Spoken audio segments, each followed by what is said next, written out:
পাকিস্তান কি তবে মাথা নত করলো ভারতের কাছে, নাকি বাংলাদেশকে ব্যবহার করে আইসিসির কাছ থেকে তারা তাদের সুবিধা আদায় করে নেবে?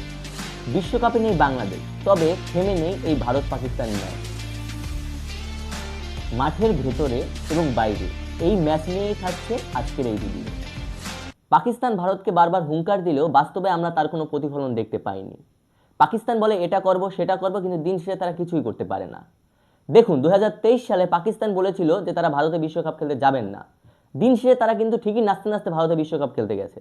বিপরীতে ভারত কিন্তু বলেছিল 2025-এর চ্যাম্পিয়ন্স ট্রফি তারা পাকিস্তানে খেলতে যাবে না, দিন শেষে তারা কিন্তু ঠিকই যাননি। এক্ষেত্রে আমরা দেখতে পাই যে সেক্ষেত্রে ভারতের আধিপত্যটাই কিন্তু এখানে রয়েছে, পাকিস্তানে কিন্তু কিছুই রয়নি।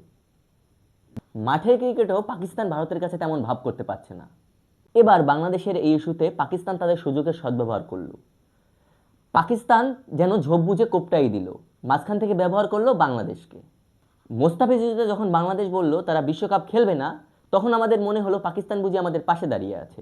পাকিস্তানও তখন বলল তারা ভারতের বিপক্ষে বিশ্বকাপ ম্যাচ খেলবে না, তখন বাংলাদেশের অনেক সমর্থক খুশি হয়ে গেল। কিন্তু দিন শেষে দেখা গেল কি পাকিস্তান ঠিকই ভারতের বিপক্ষে ম্যাচটা খেললো। এতে করে আসলে পাকিস্তানেরও লাভ হলো, ভারতেরও লাভ হলো। দিন শেষে আসলে ক্ষতিটা কার হলো? এই বাংলাদেশের। সাম্প্রতিক সময়ে এই পাকিস্তান ভারতের কাছে বৈশ্বিক আসরগুলোতে তেমন কিছুই করতে পারেন না। মাত্র এক ম্যাচ জিতেছেন, বাকি সবগুলো ম্যাচেই এই পাকিস্তান ভারতের কাছে হেরেছেন। ভারত তাদের কটাক্ষ করে এই মকা অ্যাড দেন, এর জবাবে পাকিস্তান কিছুই দিতে পারে না, বারবার তারা হারেন। এবারের এই ইনফর্ম ভারতের বিপক্ষে পাকিস্তান কি করবে বা কি নিয়ে তারা মাঠে যুদ্ধ করবেন, সেটাই আমাদের দেখার পালা।